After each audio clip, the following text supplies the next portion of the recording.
So I had the opportunity to go down to David Ellsworth's studio this past week. Friday, Saturday, Sunday, had an amazing time. The guy's so humble, so quiet, but it's just wonderful. I will say that I didn't bring these because I think they're wonderful pieces, but I thought I'd at least show you what I brought back. I have to work on them some. There's no sanding in his studio. Not that he doesn't teach sanding. He wants to make sure we know how to use the tools. I brought my bucket of tools down. I used 2 of them and 1 of them once. The rest of it was always the Ellsworth signature gouge. And that was basically what we used for all 3 days. So since I'd never turned a natural edge bowl, he told us we should start with a cut edge bowl. Well, actually, one of the guys started with a hollow form because he's been turning for a while. So I found this piece that it's not very smooth, but it was a really interesting piece of wood. Has some defects in it, holes and what have you, but it was pretty interesting to turn. It split overnight because it was wet when I turned it. So David suggested that I carve that out with a Dremel or something and put a piece of like black wood that's proud of the surface and just chisel it out so there's a little ridge there so a blind person could enjoy the piece as well as somebody else and turn it into a feature. So I've got some work to do on this one, but it's probably the most interesting looking piece that I turned. I'd never turned a natural edge bowl, so I found a piece of, unfortunately, hard ash. It's not beautiful. I was working, the outside wasn't terrible, and I managed to get the grain centered on both sides, so I was happy with how I positioned the wood in between centers, because I think it's almost perfectly symmetrical, which is maybe that was a miracle. But when I got to the inside, as I approached the final cuts, Dave came over and told me that I should use his finishing cut, which is the left side of the gouge going in and then migrating to the other side. So I got a nice little catch, and it split the bowl on 2 sides.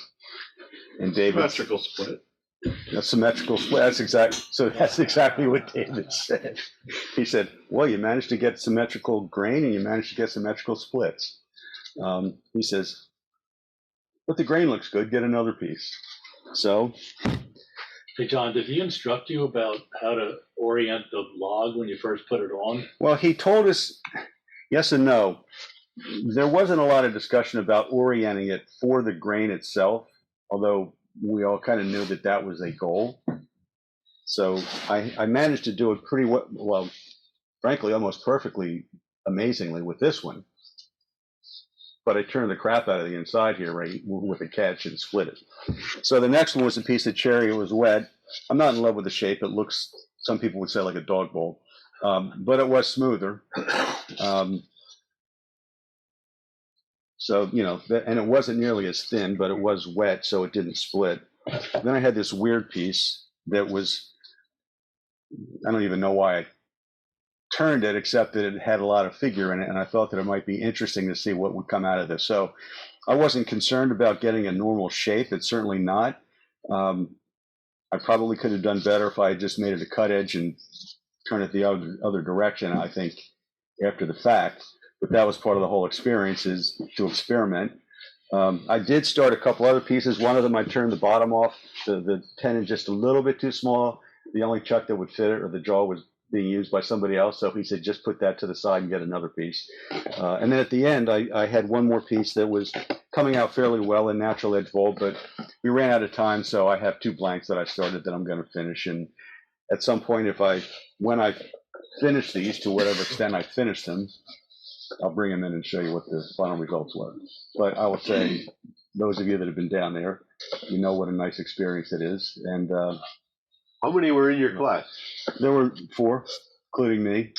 One person had to drop out like within the week before because he had an accident and hurt his back. David didn't know the details. So the full boat would be 5 if there were 5. So the full boat would be 5. And I get a lot of individual attention. A lot of as much as you want. David sits in his director's chair and he'll watch everybody. And if somebody's doing something weird or silly, or he sees that it needs attention, he'll come over. But otherwise, he'll sit there. If you have a question, you just walk up and say, "Hey, David, I'm having trouble with this finishing cut." And he'll come over and he'll say, "No, not like this, or tilt it up, tilted, whatever." So it was all about, first of all, did we know how to sharpen our tools, or tool in this case, how to mount a blank. And he turned the ball, and I have some videos that I told John that I will consolidate them and probably bring him to the January meeting as a little video. You can see him on Zoom, and he'll turn all the time. But if it looks like it's really interesting, I'll bring it in and folks can take a look at the videos. I probably shot 4 or 5 of them. John, how far in advance did you have to reserve the spot? It must have been 6 months. 6 months. You look like a young Ellsworth. Yeah. So it was a great experience. So. Please put the camera on the group in the room. I'm new to this, and I don't know who he is, and I was interested that he's come up with a tool of his own. It's a modification of a standard tool. It's a bowl gouge that has a swept back wings. If you go online, look up Ellsworth Old Gourd. Okay. You'll find YouTubes where he describes it, how it works, why he uses it. He basically has a sheet that shows you how to make cuts on the outside of the bowl and how to turn the inside of the bowl with different positions of the same tool.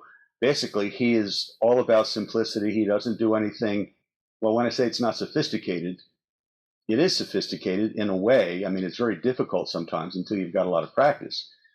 But one tool for a whole bowl from beginning to end. Is that just like a modified Irish grind? Yeah, it is. Okay. Right. Does he sharpen freehand, or does he use a? No. He uses his jig. So we all sharpened regularly. He'd come around, he'd check the burr, see if you had a good edge on it. If you didn't, he went over and sharpened it. Did he use his own Ellsworth jig or a? Now he has a bent 1/4-inch steel rod with the barrel. Yeah, that's what he uses. Okay. He has 4 of them sitting there, and I brought my own, but after I pulled it out once, he said, "Well, let's not get them mixed up." So I stuck mine back in my barrel, my bucket of tools, and I used his. And it was kind of not embarrassing, but I didn't know what to expect, so I brought like a bucket of tools, literally. And he's sitting there, and he looked down at it, and he said, "Got a lot of tools." I said, "Yeah, I do." I used one, basically. He had a lot of tools when he was younger. Yeah. Don't know for you. And then, of course, he has his, what I call the inner sanctum, where half or 2/3 of it is his work from his salt and pepper and sugar mill or shaker to Wendy's work, beads and what have you. Yeah, Wendy's work is incredible. It is. I got a beautiful necklace for my daughter for Christmas, and it's stunning. So it's a terrific experience. They're so welcoming and what have you. It's right outside of Asheville. Yeah, it's about 50. It's in Weaverville. It's about 15 minutes north of. Yeah, just north of Asheville. Yeah. Hey, John. Yes. He didn't use a scraper. He didn't use a scraper at all. Well, I said to him as I was trying to finish one of these, I have some ridges. Am I allowed to pull my scraper out? And he goes, "Absolutely not." So But no. he uses it. He uses scraper, I think. No. Hollow forms, just for the hollows. Yeah. Oh, just for hollowing. Okay. All right. And his finishes are stunning, just off his tool. That's what you get for working on this since the early 70s. John, would it be fair to say that he's the one that seriously popularized the hollow forms? Yeah, I think so. He's the first guy to figure out how to make a globular sort of a form with a little wee opening. Yeah. He's also member number 1 of the founding member of the Woodturning Association as well. So the guy's been around for a long time, and has an enormous impact on the field. But that he's still teaching is amazing. I mean, what is he, 78 years old? 79. 79, and he's getting creaky. Yeah.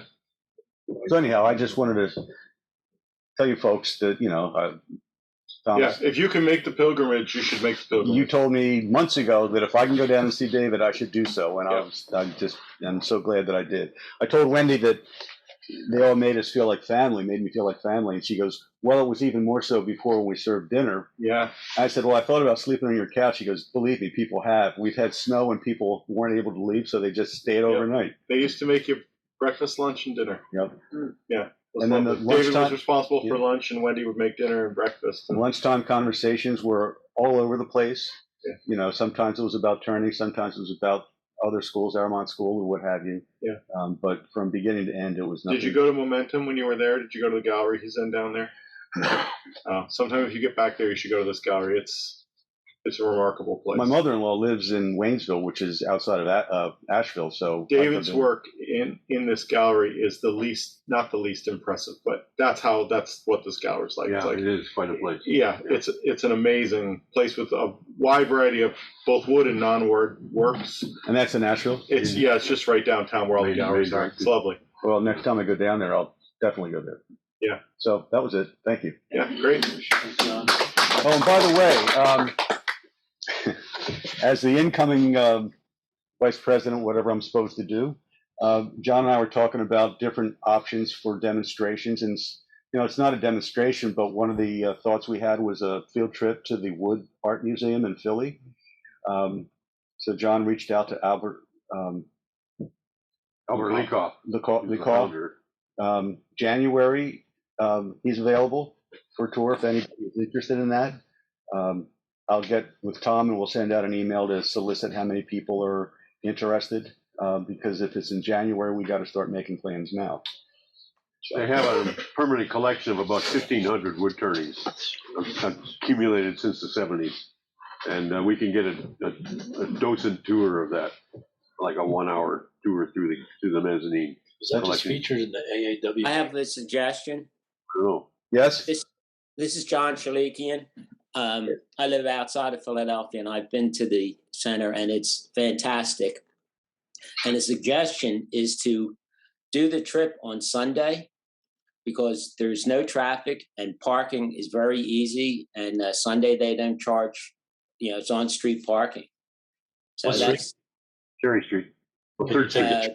3rd Street and Third. Race or Cherry, I forget exactly what, but there's, parking is easy and there's very little traffic. So Sunday's a great day to go down. Okay. Yes, I think before the club began here, I think a bunch of us went down. It was on a Sunday and it worked out great. In fact, I drove a van down, had about 6 other people with me. It was great. How far is it from the train station?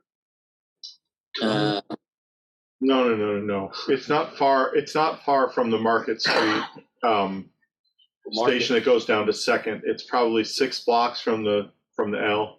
Which train station? But you'd have to take Amtrak to 30th Street and then hop on the L. Oh, okay, from the L, yeah. So we'll get an email out in the next week or so, see who's interested. We were talking about just carpooling, each person take however many people, we'll arrange drivers instead of trying to rent a bus and all that kind of stuff. So just think about it and look for an email. Thank you. Push it to February, would you? What's that? Push it to February. Albert's not available. He wasn't available. That was the problem. Well, Albert's available in January. Okay. Yeah. One addition on the trains. I believe the train also stops at Jefferson, which is 7th Street. It's Jefferson Hospital. They name it by the locations. 7th Street, and it's a couple of blocks north and about 5 blocks east of that station. So it's not a bad walk from there if you wanted to do that. Yeah, and it's for those people who don't know Philly and might be worried. It's in the old city. It's in the nice area of Philly. There's no danger of whatever. Yeah, no, it's not a dangerous place. All right. And there's good restaurants in the block too. Okay. Thank you. Lots of good food around. All right. Well, I had fun this month. So I guess beginning of last month, Tom sent out the thing about the Christmas ornament thing. And of course, my general manager does all of my emails. And so she saw that and she got after me. Are you making a Christmas ornament? Are you making a Christmas ornament like every other day? And so finally I decided I wanted to try an inside out project. Never did one. So I figured, what the heck, I'll try it. And it was fun and interesting and came out pretty decent.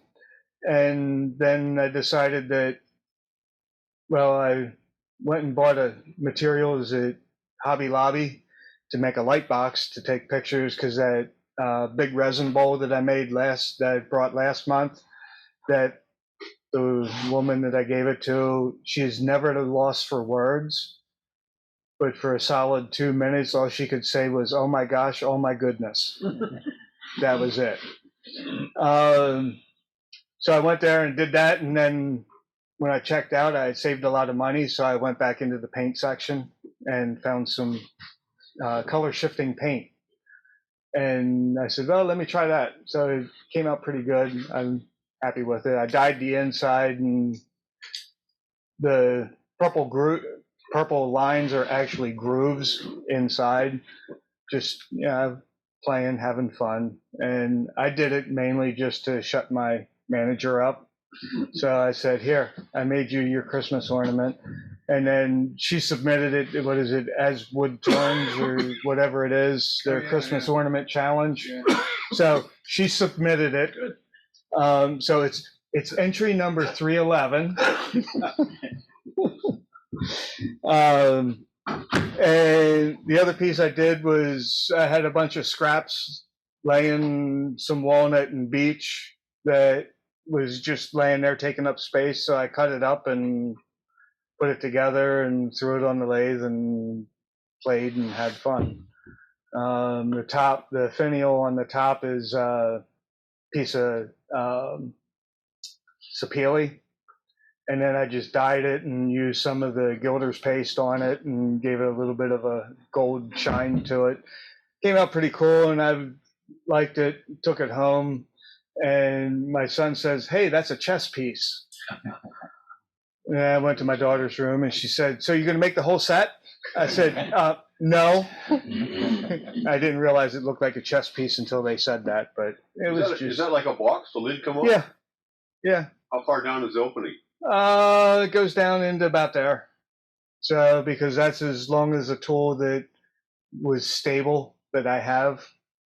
And it was fun. And, if you don't like the pointy part, you can just put it on that way too. And what makes you think all those different pieces of wood are going to stay so nicely glued together?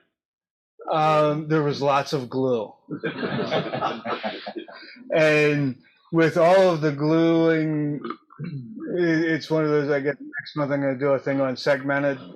And so that's also partially why I did this, was because everybody thinks of segmenting as a particular form, but segmenting just means a lot of pieces.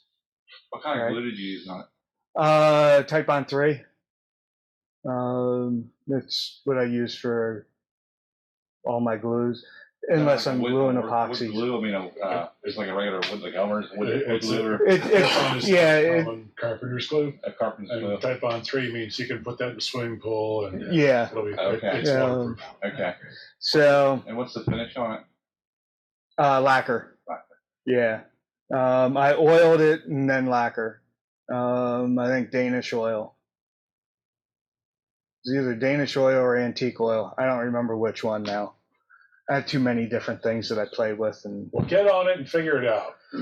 It came out of a can, put it on a rag, and I swiped it on. At me next. So while you're talking about lacquer, has anybody there, or have you used melamine lacquer? I haven't. Apparently, it's the rage. Craft Supply is starting to sell it and promote it. So it's an old style, apparently. I've used it on guitars. Yep.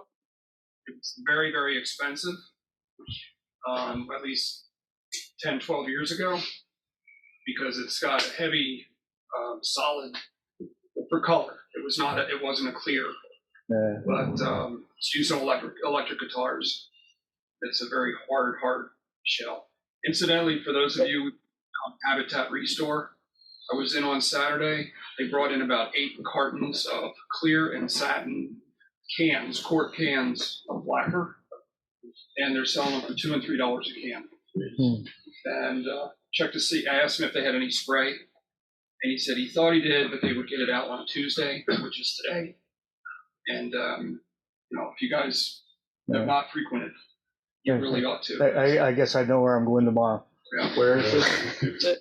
By the way, Craft Supply suggested it as a good coating for handles for like pizza cutters and that kind of thing. That's the reason I came about it. So.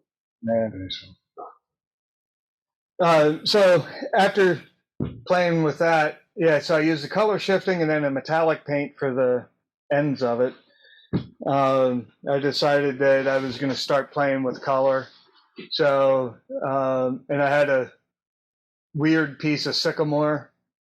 So I did a little turning, and the center's it's only down about yay far because I was having issues, and I decided to heck with it. It's just going to go down that far. But because I just wanted to play with colors. So I was playing with a couple of the trans tint dyes, and then also some India ink and a couple different things just to try blending colors to see what it did. And it was fun. I had fun, and it's, of course, you can see the bottom's not finished off because I don't know if I'm done yet. I'll probably do some more with it, but the grain,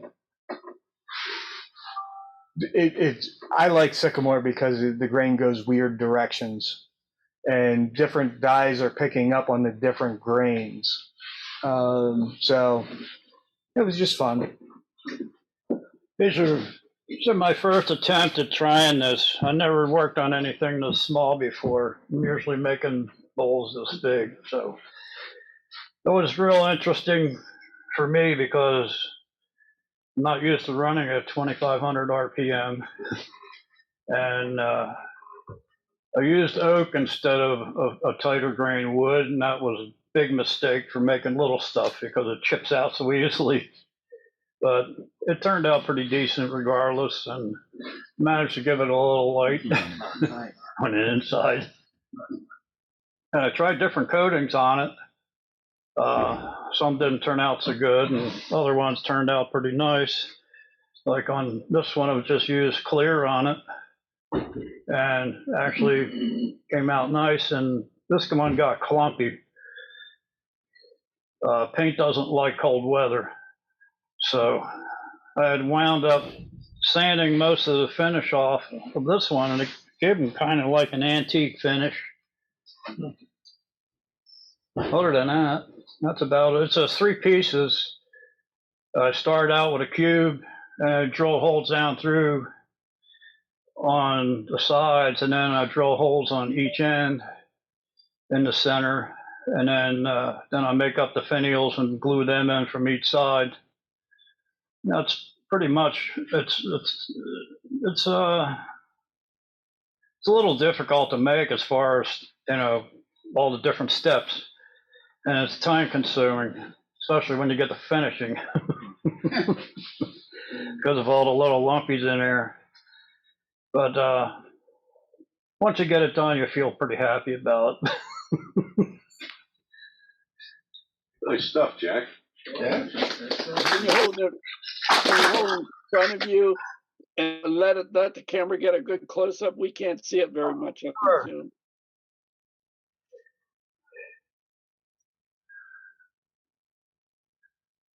How's that? Great. Light went out. There it is. Yeah, that's just a balloon light. There's a little rubber ground on the bottom where you can just drill the hole just a little bit smaller than that is, and it stays in there. You don't have to glue it in or anything. Then you can change your bulbs out or change your batteries anytime. Great. Cool. How you doing? Hi, Gary.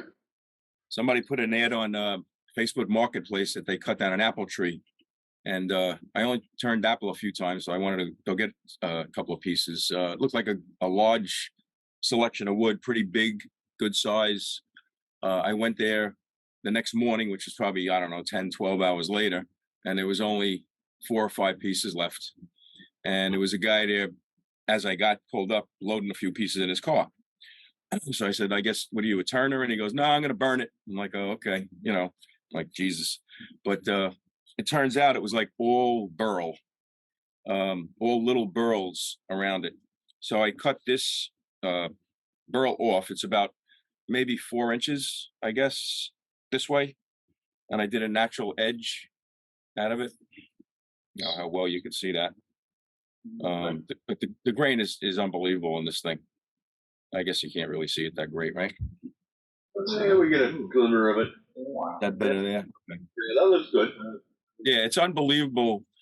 I turned this about a week ago, and the drying is unbelievable. First of all, I found out that apple is really prone to cracking because I did another one, turned it even wall thickness. Within a week, it cracked. I coated it with Anchor Seal, put it in a dry place, and it cracked. Then somebody told me that they boil their apple wood. I don't know. Did any of you guys ever hear of that? You ever turn apple wood? Yeah. Tell us about boiling. What did you do?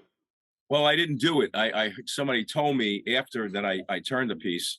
They said they heard that if you boil the wood for about a half an hour, it doesn't crack when you turn it and let it, when you rough turn it. I haven't tried it yet. I was wondering if any of you guys ever did it.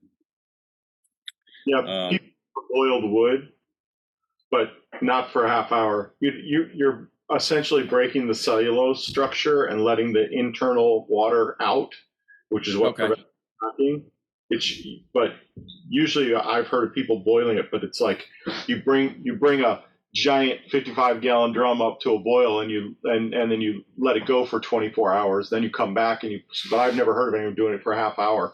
24 hours. Wow. Okay. You could probably also accomplish the same thing by drying it in a microwave, 30 seconds at a time, letting it cool down and then drying it for another 30 seconds. And it'll do the same thing. It breaks apart the structure of the cellulose inside and allows the internal water to come out.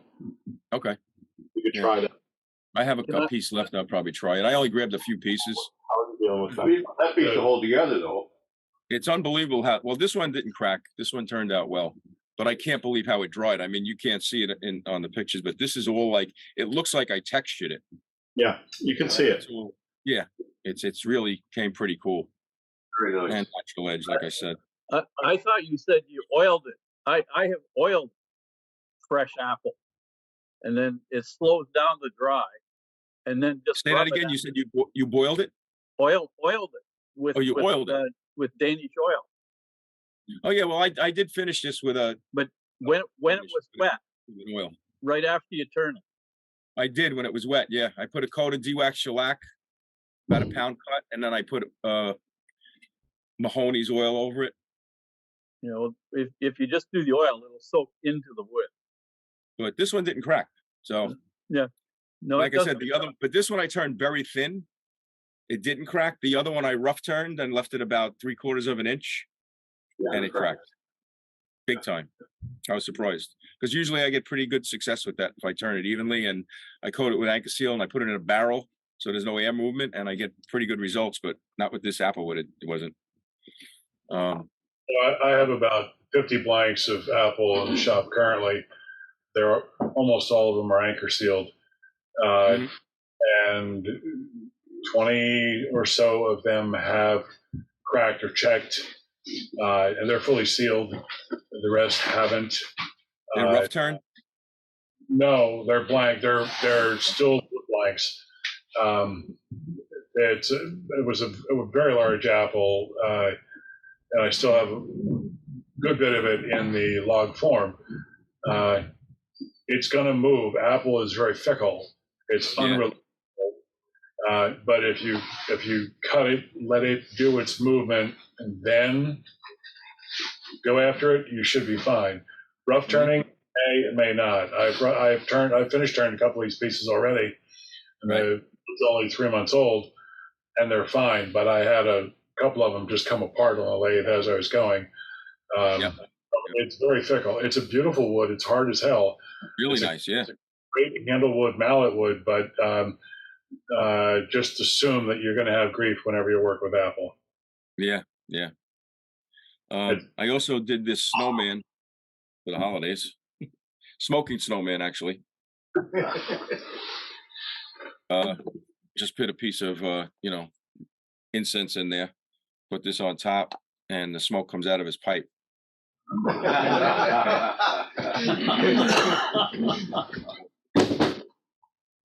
So that's it. That's all I got. Camera's supposed to follow me. I'm the star. Camera's following me. Yeah, he'll pan, he'll zoom. Next weekend is New Hope Arts Works in Wood show. If you guys don't know about it, it's an annual show that they hold up in New Hope at New Hope Arts. What's the road? Stanton? I think it's Stanton. I don't know. It's right downtown. It's just a block off of the main drag. It's almost always a really good show. There's a lot of nice pieces in the show this year that I saw today. I took 2 pieces up that are in the show. Carl has a piece. I don't know, does anyone else apply? If you don't know about the show, you should apply next year. The applications usually open period is usually like the 3rd week in November, and then they jury it, right? So it opens on 20th of October, closes November 20th, and by November 23rd, we all knew what they were accepting. But if you get a chance to go up, the opening, members only opening is 4 to 7, and then 7 to 10 o'clock or whatever is the regular opening of the show. It's a nice drive up there. It's lovely. I just did it today because I drove from there directly to here. So from here, it's about an hour and 50 minutes on a Saturday at 7 o'clock. I don't know how long it would take. Yeah. Dressed like this.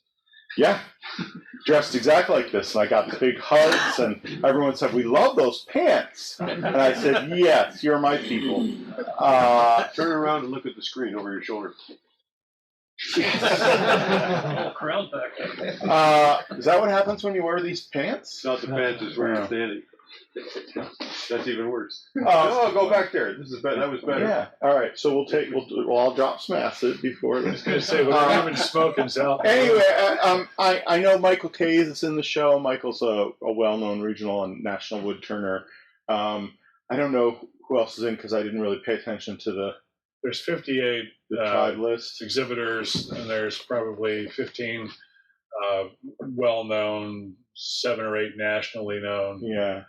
It's a good show. It's not just turning, it's furniture and cabinetry and sculpture, and so it's a good show to see if you're looking, if you're a creative person and you want to see what other folks are doing or inspiration. This is a national show, so it's not just the people that you regularly see, but there'll be other folks there too. So I would suggest that you go up this year and check it out, and that you apply next year and send in your pictures and your $40. And did you say it was this weekend or next? It's the 9th. It's this weekend. It opens this weekend, but it's open through. It runs till January 14th. January 14th. Okay. So you got a good amount of time to go up and see it. What's the name of the location? Okay, something about my pants, something about location, and then you asked the question. We'd like to see the pants too on Zoomland. Nice. They're from Vermont Flannel Company. Here's the full ensemble. Yeah, there's the full. What clan are you a member of? And I have 3 different color sorts. I have a green and blue pair, and then I have this crazy orange and purple and yellow pair. So great. Now we've just encouraged them some more. Yeah. I mean, they only make a couple more colors. So the picture behind you is a lot more interesting than you are. It's just That's what happens to me once a week, usually on a Friday or Saturday night. It's all wood. It's why it's called Works in Wood. It's all works in wood. Wood stuff. The requirement is 50% of the piece must be wood. That's the only thing. Yeah, see, I don't read that kind of stuff. He would know all the details, but Are there any turners from the local club? yeah, I mean, Carl and me and Oh, okay. Gene, I think, got a piece in. Oh yeah. Put her back in. No, I don't think Mike applied. Mike, you didn't Mike's apply, right? too good, actually. He doesn't. Mark Sperry. I don't think Spheri is in it. Not this year. Yeah. DiPietro's in. You might know him. Andy's work is always in. Yeah. Carol didn't put it. The Halls didn't put anything in. So yes, there are local woodturners among the Bucks, Keystone. I would assume some people from Susquehanna. You put Bill something in. Stickler from Bucks. Keith Holt, did he put anything in? Not this year. Okay.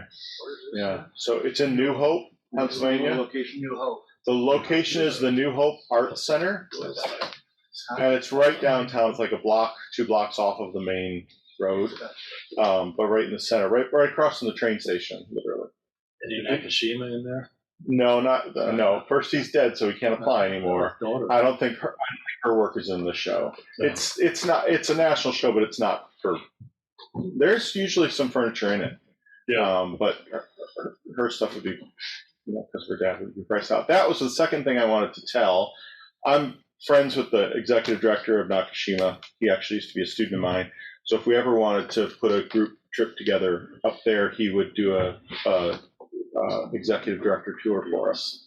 So if You actually got listed here. So I got listed. they listed all the exhibitors. Oh, there you go. Yeah, but you see, the third most important person would I'm be worried. me. Thomas is much further down Just the because list. your He's name in the- starts with a B. That's right. Yeah, I'm going to change my name. My name could have been asshole, but I decided that wasn't worth it. I think that's what they filed. You're pretty. We're being hard on. Yeah. I think that's all I had to tell. Did someone else have a question? It sounded like someone else had a question that wasn't about my pants. No? Perfect.